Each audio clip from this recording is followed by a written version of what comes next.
Continue with chapter admission of a partner.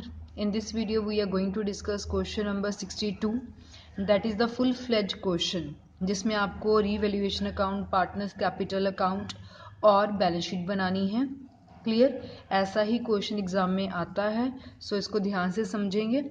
But question करने से पहले मेक इट वेरी क्लियर कि आपको पहले वाले सभी टॉपिक्स आते हो, आपको रेशो कैलकुलेट करनी आती हो, आपको गुडविल को डिस्ट्रीब्यूट करना आता हो, आपको रिजर्व को डिस्ट्रीब्यूट करना आता हो, आपको लॉस को डिस्ट्रीब्यूट करना आता हो। अगर आपको सब टॉपिक जो आते हैं तभी आपके लिए ये क्वेश्चन करना बहुत ईजी होगा। So let us start with question number 62। Balance sheet of Madhu and Vidhi who are sharing profits in the ratio of 2:3। दो पार्टनर है, उनकी पुरानी रेशो आपको गिवन है एज ऑन 31 मार्च 2016। फिर डिसाइड हुआ कि गायत्री को है 1 अप्रैल 2016 को हम न्यू पार्टनर बनाएंगे और आपको न्यू रेशो भी गिवन है। गायत्री कैपिटल के तौर पे 4 लाख लेकर आई और जितना भी गुडविल बनता होगा वो कैश में लेकर आई।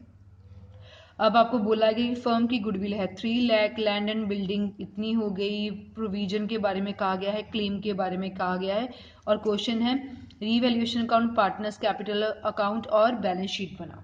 सो format is ready. Revaluation account पहले लिख लेते हैं। अगर कोई एसेट बढ़े, लाइबिलिटी कम हो और नवी एसेट का पता लगे, अनरिकॉर्डेड एसेट तो यहाँ आती है, इसके बिल्कुल रिवर्स, एसेट कम हो, लाइबिलिटी बढ़े या अनरिकॉर्डेड लाइबिलिटी के बारे में पता लगे तो वो डेबिट साइड। गुडविल वाला पॉइंट तो कभी भी रीवैल्यूएशन में नहीं आता।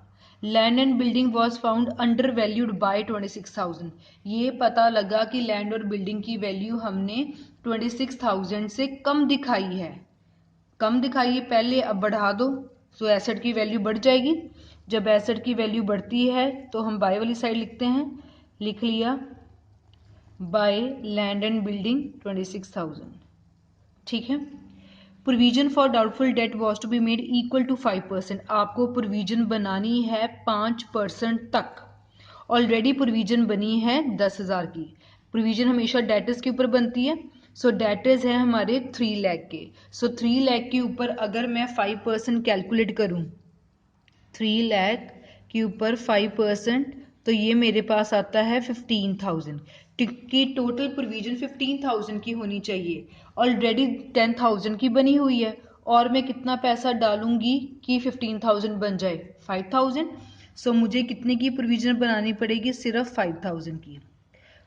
To provision for doubtful debt, provision एक लाइबिलिटी है, इसलिए लाइबिलिटी बढ़ रही है तो डेबिट साइड लिख लेंगे with rupees 5,000. Then it is there was a claim of 6,000 on account of workman compensation. एक वर्कर का क्लेम बन रहा है, हमने वर्कमैन कंपनसेशन रिजर्व नहीं बनाया, सो मतलब आपको तो वो पे करना ही पड़ेगा, बट सो हमने यहाँ लिख लिया to provision for workman compensation claim और अमाउंट है 6,000। इसके अलावा हमें कुछ नहीं गिवन। अब हम इसकी टोटलिंग करेंगे। क्रेडिट साइड टोटल आ रहा है 26,000, डेबिट साइड है सिर्फ 11,000। सो 26 में से 11,000 माइनस किया तो आपके पास आ गया 15,000, और इससे डेबिट और क्रेडिट साइड इक्वल होगी। जब भी बैलेंसिंग फिगर डेबिट साइड आती तो उसको हम क्या बोलते हैं? प्रॉफिट। सो लिख लिया to profit transferred to old partner, old ratio, old partners है हमारे पास मधु और विधि। पुरानी रेशो है आपको गिवन 2:3। सो 15,000 मल्टीप्लाई 2/5, 15,000 मल्टीप्लाई 3/5, तो इसका शेयर आ गया हमारे पास 6,000 और 9,000। So revaluation account is ready. इसके बाद पार्टनर्स कैपिटल अकाउंट बनाना है। Format is ready. Particular Madhu Vidhi Gayatri, particulars Madhu Vidhi Gayatri. सबसे पहले हमें बैलेंस शीट के अंदर में से देखना है कि जो पार्टनर को देना है दे दो। सबसे पहले कैपिटल अकाउंट में कैपिटल के बैलेंस जाएंगे, सो रिवर्स साइड डालना है। वैसे भी लाइबिलिटी का बैलेंस हमेशा बाय वाली साइड होता है, so by balance brought down. मधु की कैपिटल है 5,20,000 और गायत्री विधि की है 3 लाख। रिवर्स डालना है, आप इतना भी ध्यान रख सकते हैं। अब देखो लाइबिलिटी साइड कुछ बांटने वाला तो नहीं है, जर्नल रिजर्व है, ये डायरेक्ट पार्टनर्स में हम बांटते हैं, रिवर्स बांटना है। पार्टनर को जब कोई पैसा मिलता है तो वो हमेशा बाय वाली साइड आता है। So by general reserve old partner old ratio मतलब 2:3 में आपको बांटना है, तो बांट दिया तो ये आ गया आपके पास 6000 9000। ठीक है, ओल्ड पार्टनर ओल्ड रेशो। और कुछ तो नहीं है बांटने वाला? नहीं। एसेट साइड देखो, कोई पुरानी गुडविल तो नहीं है? नहीं। कोई लॉस तो नहीं है? नहीं। सो बैलेंस शीट के अंदर वाली आइटम खत्म कर दी। अब रीवैल्यूएशन अकाउंट देखो, इसमें कुछ पार्टनर्स को देने वाला तो नहीं है, तो यहाँ क्या आया था? प्रॉफिट। पार्टनर को रिवर्स साइड दे देंगे हम प्रॉफिट। ठीक है, उनको मिल रहा है, सो लिख लिया बाय रीवैल्यूएशन, क्योंकि रीवैल्यूएशन में से हमने लिया है ओल्ड पार्टनर ओल्ड रेशो में बांटा था 6000 एंड 9000। रीवैल्यूएशन भी खत्म।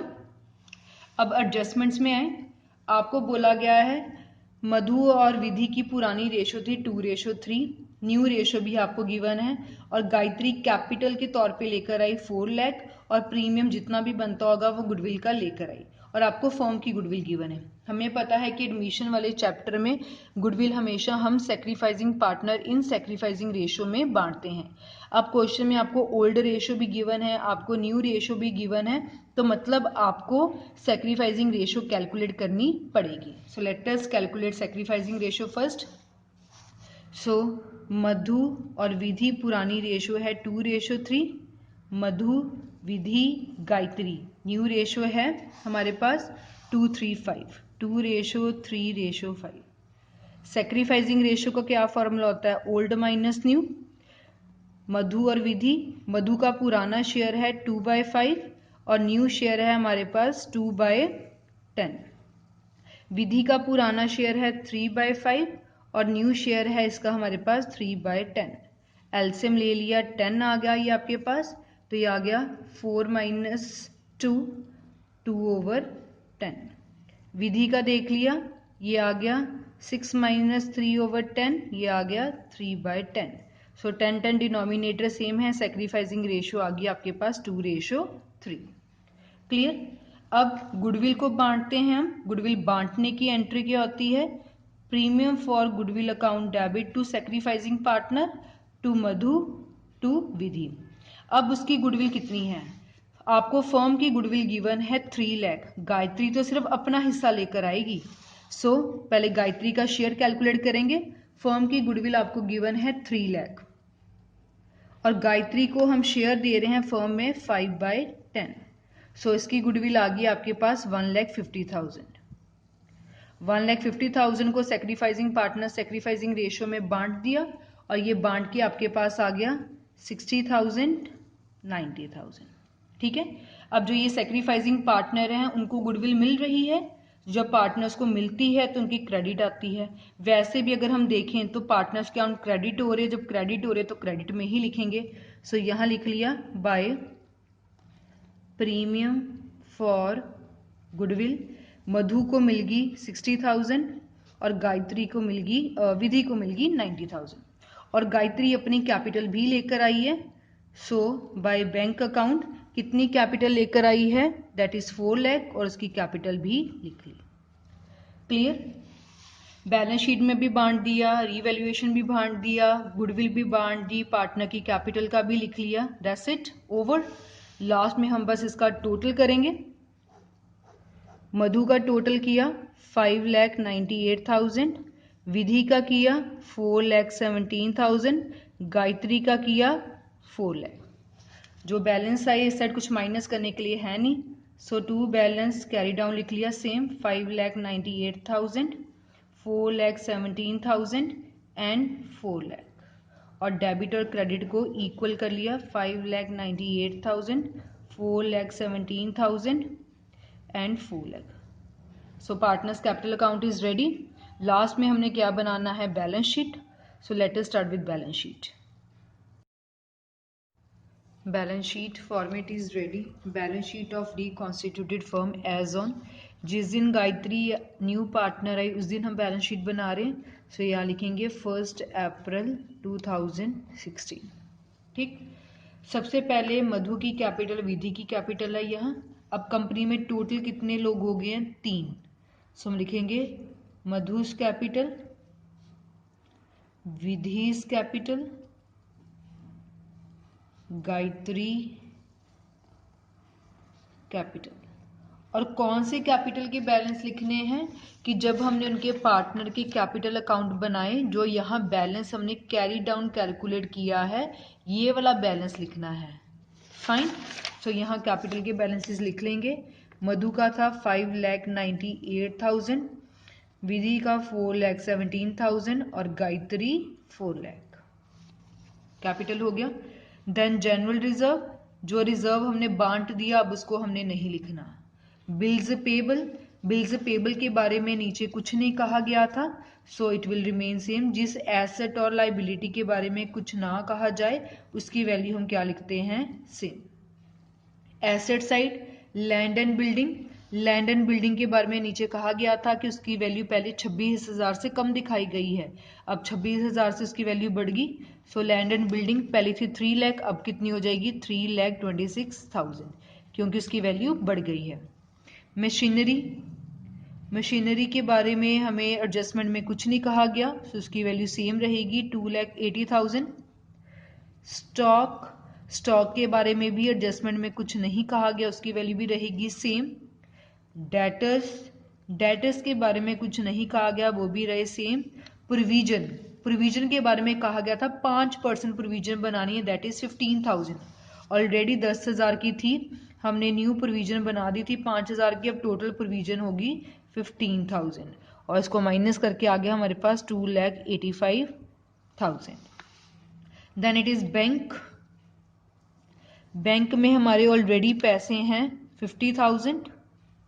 जब न्यू पार्टनर कंपनी में आई तो वो अपनी कैपिटल लेकर आई 4 लाख और वो अपनी गुडविल लेकर आई 1,50,000। सब पैसा बैंक में ही तो आया। सो दिया हमने किसी को कुछ नहीं, बस हमें इस न्यू पार्टनर की कैपिटल और उसकी गुडविल आई, सो टोटल हमारे पास हो गया 6 लाख। जो बैलेंस शीट में था वो हमने पूरा लिख लिया। एक बार एडजस्टमेंट्स भी देख लें। गुडविल आती नहीं है, लैंड एंड बिल्डिंग हमने लिख लिया, प्रोविजन हमने लिख ली। एक वर्कर का क्लेम बनता था 6,000 का, वो भी तो हमने देना है ना, सो यहाँ लिख लिया हमने provision for workman compensation claim, that is 6,000। सभी आइटम लिख ली, बैलेंस शीट का टोटल करेंगे और सबको पता है कि एसेट और लाइबिलिटी साइड इक्वल आनी चाहिए, तभी हमारा जो न्यूमेरिकल है वो सही होगा। सो दोनों साइड का टोटल सेम आ रहा है 15,71,000, 15,71,000। Clear? So this was about question number 62, in which we discussed the revaluation account, partners capital account and balance sheet of the reconstituted firm of chapter admission of a partner.